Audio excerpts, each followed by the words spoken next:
Hi friends, bank of ইন্ডিয়ার তরফ থেকে নতুন নিয়োগ বিজ্ঞপ্তি প্রকাশিত হলো 2025-এ। তো ফার্স্টে দেখো তোমাদের আমি অফিসিয়াল নিউজটা দেখিয়ে দিচ্ছি। তো কি কি পোস্ট, কি কি বিষয় সবটা ভিডিওতে বলবো, তাই ভিডিও স্ক্রিপ্ট না করে প্রথম থেকে শেষ পর্যন্ত মন দিয়ে দেখো। তো ফার্স্টে দেখো এখানে তোমাদের ডেটটা মেনশন করা রয়েছে। তোমাদের দেখো 15/3/2025 তারিখ থেকে কিন্তু ফর্ম ফিল আপটা শুরু হয়েছে। লাস্ট ডেট রয়েছে 28/3/2025 তারিখ পর্যন্ত, অর্থাৎ মার্চ মাসে 28 তারিখ পর্যন্ত কিন্তু তোমাদের লাস্ট ডেটটা রয়েছে। আর নোটিশটি প্রকাশিত হয়েছে তোমাদের 19/3/2025 তারিখে কিন্তু নোটিশটি প্রকাশিত হয়েছে। দেখো নিচের দিকে তোমাদের কিন্তু ডেটটা মেনশন করা রয়েছে। তো এখানে একটা কথা বলে রাখি, তোমাদের কিন্তু অনলাইনের মাধ্যমে অ্যাপ্লাইটা করতে হবে। অনলাইনের মাধ্যমে কিন্তু তোমাদের অ্যাপ্লাইটা করতে পারবে, ছেলে মেয়ে উভয় কিন্তু অ্যাপ্লাইটা করতে পারবে। ওয়েস্ট বেঙ্গলের প্রত্যেকটি জেলা থেকে কিন্তু তোমরা অ্যাপ্লাইটা করতে পারবে সবাই। আচ্ছা, এখানে দেখো তোমাদের এজ লিমিটটা মেনশন করা রয়েছে 1/1/2025 তারিখ অনুসারে তোমাদের এজ লিমিটটা হতে হবে 20 থেকে 28 এর মধ্যে। যদি বয়সটা হয়ে থাকে তাহলে কিন্তু তোমরা এখানে আবেদনটা করতে পারবে।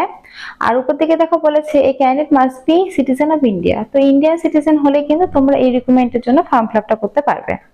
আচ্ছা, এডুকেশন কোয়ালিফিকেশন তোমাদের বলেছে তোমাদের কিন্তু গ্রাজুয়েশন কমপ্লিট থাকতে হবে। যে কোনো জায়গা থেকে যদি তোমাদের গ্রাজুয়েশনটা কমপ্লিট থাকে তাহলে কিন্তু তোমরা এখানে আবেদনটা করতে পারবে। গ্রাজুয়েশন তোমাদের কমপ্লিট থাকতে হবে 1/4/2021 থেকে 1/1/2025 এর মধ্যে। যদি তোমাদের গ্রাজুয়েশনটা কমপ্লিট থাকে তাহলে কিন্তু তোমরা এখানে আবেদনটা করতে পারবে। আচ্ছা, তোমাদের ক্যাটাগরি ওয়াইজে কিন্তু বয়সের ছাড় রয়েছে। এসটি এসসিরা 5 বছর ছাড় পাবে, ওবিসিরা 3 বছর ছাড় পাবে, এবং যারা রয়েছে পিডব্লিউডি তাদের ক্ষেত্রে কিন্তু 10 বছর ছাড় রয়েছে। এখানে প্রত্যেকটি ক্যাটাগরি ওয়াইজ কিন্তু তোমাদের ছাড়টা মেনশন করা রয়েছে। আচ্ছা, এই রিক্রুটমেন্টের ক্ষেত্রে তোমাদের একটা কথা বলে দিই, অনলাইনের মাধ্যমে তো তোমাদের অ্যাপ্লাইটা করতে হবে, তার সঙ্গে কিন্তু তোমাদের রিটেন টেস্টটা হবে। অর্থাৎ রিটেন টেস্টের মাধ্যমে এবং তোমাদের ইন্টারভিউর মাধ্যমে কিন্তু রিক্রুটমেন্টটা করা হবে। তো রিটেন টেস্টের বিষয় কি কি রয়েছে সবটা আমি তোমাদেরকে দেখিয়ে দেবো। তো রিটেন টেস্ট এবং লোকাল ল্যাঙ্গুয়েজ টেস্ট কিন্তু তোমাদের হবে। আচ্ছা চলো, এখানে কিছু এক্সট্রা ডিটেলস রয়েছে, সেই ডিটেলস গুলো তোমাদের আমি স্ক্রিনের উপরে দেখিয়ে দিচ্ছি।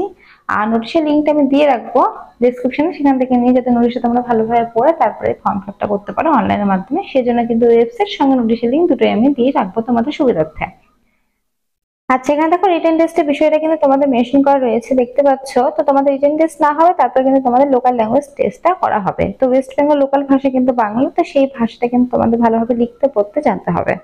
আচ্ছা, রিটেন এক্সাম যে সমস্ত বিষয়ের উপর থেকে হবে সেটা হচ্ছে জেনারেল, ফাইন্যান্স, অ্যাওয়ারনেস এর উপর থেকে হবে 25টি কোশ্চেন 25 নম্বরে, ইংলিশ ল্যাঙ্গুয়েজের উপর থেকে 25টি কোশ্চেন 25 নম্বরে, কোয়ালিটেটিভ রিজনিং থেকে থাকবে 25টি কোশ্চেন 25 নম্বরে, কম্পিউটার নলেজের উপর থেকে থাকবে 25টি কোশ্চেন 25 নম্বরে। টোটাল কিন্তু 100টি কোশ্চেন 100 নম্বরে তোমাদের এক্সাম হবে। তো এক্সামে যারা পাস করবে তাদের কিন্তু লোকাল ল্যাঙ্গুয়েজ টেস্ট হবে, তারপরে কিন্তু তোমাদের রিক্রুটমেন্টটা করা হবে। তো বলে রাখি, এটা কিন্তু ওয়েস্ট বেঙ্গলের বিভিন্ন জেলা ওয়াইজ কিন্তু শাখাগুলো রয়েছে। তো সেই শাখাতেই কিন্তু সেই সমস্ত ব্রাঞ্চে কিন্তু তোমাদের রিক্রুটমেন্টটা করা হবে। অর্থাৎ ব্যাংক অফ ইন্ডিয়ার কিন্তু বিভিন্ন শাখা রয়েছে গোটা ওয়েস্ট বেঙ্গল জুড়ে, তো সেই সমস্ত ব্রাঞ্চেই কিন্তু তোমাদের রিক্রুটমেন্টটা করা হবে। আচ্ছা, তোমাদের একটা কথা বলে রাখি, তোমাদের যদি উচ্চ মাধ্যমিকে যদি তোমাদের বাংলা সাবজেক্ট থেকে থাকে অথবা মাধ্যমিকে যদি বাংলা সাবজেক্ট থেকে থাকে তাহলে কিন্তু সেক্ষেত্রে তোমাদের কিন্তু লোকাল ল্যাঙ্গুয়েজ টেস্টটা সেইটা কিন্তু হবে না। অর্থাৎ তোমাদের কিন্তু সাবজেক্টে তোমাদের মেনশন করা থাকবে যে তোমাদের বেঙ্গলিটা রয়েছে এবং সেই বেঙ্গলিটা তোমরা কিন্তু সাবজেক্টটা ভালোভাবে পড়ে কিন্তু পাশ করেছো। তো এরকম টাইপের যদি তোমাদের সার্টিফিকেট থেকে থাকে, অর্থাৎ বাংলাটা তোমাদের রয়েছে মাধ্যমিক বা উচ্চ মাধ্যমিকে, তাহলে সেক্ষেত্রে কিন্তু তোমাদের লোকাল ল্যাঙ্গুয়েজ টেস্টটা হবে না। এখানে কিন্তু মেনশন করা রয়েছে, দেখতে পাচ্ছ। টেস্ট অফ লোকাল ল্যাঙ্গুয়েজের বিষয়টা কিন্তু পড়লে পরে তোমরা বুঝতে পেরে যাবে। আমি বাংলাটা তোমাদের বলে দিলাম, ইংলিশটা তোমরা চাইলে কিন্তু পড়ে নিতে পারো। আচ্ছা, এবার তোমাদের আমি বলে দিই অ্যাপ্লিকেশন ফিস কত লাগবে। আচ্ছা, তোমাদের ফার্স্টে আমি বলে রাখি, এটা কিন্তু অ্যাপ্রেন্টিসশিপের একটা ট্রেনিং। এটা কিন্তু তোমাদের অ্যাপ্রেন্টিসশিপের ট্রেনিং, যে ট্রেনিংটা কিন্তু তোমাদের এই যে ব্যাংক অফ ইন্ডিয়ার বিভিন্ন ব্রাঞ্চে কিন্তু চলবে।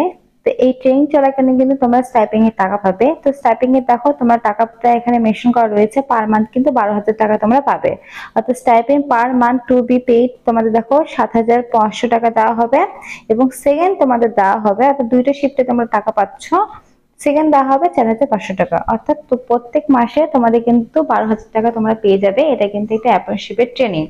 এই ট্রেনিংটা করলে পরে পরবর্তীকালে ব্যাংক অফ ইন্ডিয়া থেকে শুরু করে যে সমস্ত ব্যাংকে তোমরা অ্যাপ্লাই যদি করতে চাও কোনো ব্যাংকে, তাহলে কিন্তু তোমরা তোমাদের এক্সপিরিয়েন্স সার্টিফিকেট হিসেবে কিন্তু এই যে সার্টিফিকেটটা শো করাতে পারো। এই অ্যাপ্রেন্টিসশিপের ট্রেনিং গুলো কিন্তু খুব ভালো। তোমাদের অনেক সময় এক্সপিরিয়েন্স চেয়ে থাকে বা কাজের অভিজ্ঞতা চেয়ে থাকে, সেই ক্ষেত্রে কিন্তু তোমরা এই অ্যাপ্রেন্টিসশিপের ট্রেনিং যেগুলো করবে সেই ট্রেনিংয়ের সার্টিফিকেট কিন্তু দিয়ে রাখতে পারো, তোমরা কিন্তু অগ্রাধিকার পেয়ে যাবে। অ্যাপ্রেন্টিসশিপের ট্রেনিং যারা এখনো পর্যন্ত করনি তারা কিন্তু অবশ্যই করো। এই ট্রেনিং গুলো করলে কিন্তু পরবর্তীকালে তোমাদের যে কোনো চাকরি পেতে, অর্থাৎ ব্যাংকিং রিলেটেড চাকরি পেতে কিন্তু অনেকটা সুবিধা হয়ে যাবে। তো এরকম ট্রেনিং কিন্তু বিভিন্ন চলে, অর্থাৎ ট্রেনের চলে, ব্যাংকের চলে, বিভিন্ন কিন্তু চলে। আমি প্রত্যেকটা কিন্তু আপডেট দিতেই থাকি। তোমরা চাইলে যারা এখনো পর্যন্ত করনি তারা কিন্তু অবশ্যই করতে পারো। আর এই স্টাইপিং মানে এই অ্যাপ্রেন্টিসশিপের ট্রেনিং চলাকালীন কিন্তু তোমরা পার মান্থ স্টাইপিংটা পেয়ে যাবে 12,000 টাকা। আচ্ছা, এখানে দেখো তোমাদের অ্যাপ্লিকেশন ফিসটা মেনশন করা রয়েছে। তো পিডব্লিউডি ক্যান্ডিডেটের ক্ষেত্রে 400 টাকা প্লাস জিএসটি, এসটি দের ক্ষেত্রে কিন্তু 600 টাকা প্লাস জিএসটি, আর অল ক্যান্ডিডেটের ক্ষেত্রে কিন্তু 800 টাকা প্লাস জিএসটি। তোমাদের কিন্তু এটা অ্যাপ্লিকেশন ফিস লাগবে। অনলাইনের মাধ্যমে যখন তোমরা ফর্ম ফিল আপ করবে তখন কিন্তু তোমাদের এই অ্যাপ্লিকেশন ফিসটা দিতে হবে, দিয়ে তোমাদের ফর্ম ফিল আপ করতে হবে।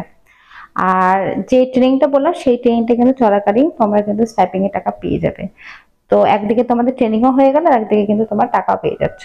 তো সেক্ষেত্রে কিন্তু যারা করোনি তারা কিন্তু অবশ্যই করতে পারো। আচ্ছা, তো চলো সরাসরি এবার তোমাদের নোটিশের সামনেটা দেখিয়ে দিই, যেখান থেকে নোটিশটি পাবলিশড হয়েছে। চলো নোটিশের সামনেটা তোমাদের এবার দেখিয়ে দিই। আচ্ছা, এই যে দেখো তোমাদের এখানে দেখো engagement of apprenticeship under apprentice act 1961 for 2024-25 session অনুসারে কিন্তু তোমাদের এই রিক্রুটমেন্টটা করা হচ্ছে ব্যাংক অফ ইন্ডিয়ার তরফ থেকে। আর এই যে রিক্রুটমেন্টের কিন্তু ফর্ম ফিল আপ আগে শুরু হয়েছিল 1/3/2025 তারিখ থেকে 15/3/2025 তারিখ পর্যন্ত লাস্ট ডেট ছিল। তো এই ডেটটা কিন্তু বাড়ানো হয়েছে, তো বাড়িয়ে কিন্তু তোমাদের করা হয়েছে 28/3/2025 তারিখ পর্যন্ত। তো ফ্রেন্ডস, এখানে যা যা ইম্পর্টেন্ট ডিটেলস ছিল সব তো বলে দিলাম। এরপরে কোনো রকম কোশ্চেন থাকলে অবশ্যই কমেন্ট বক্সে কমেন্ট করতে পারো, আর ডিসক্রিপশনে আমি লিংক দিয়ে রাখবো, সেখান থেকে নিয়ে কিন্তু তোমরা ফর্ম ফিল আপটা করে দিতে পারো নোটিশটা একবার ভালোভাবে পড়ে। আজকে আমাদের এইটুকুই। ভিডিওটি ভালো লাগলে অবশ্যই লাইক করো, আর এখন নতুন পাওয়ার জন্য চ্যানেলটা অবশ্যই কিন্তু সাবস্ক্রাইব করে রাখো। Thank you.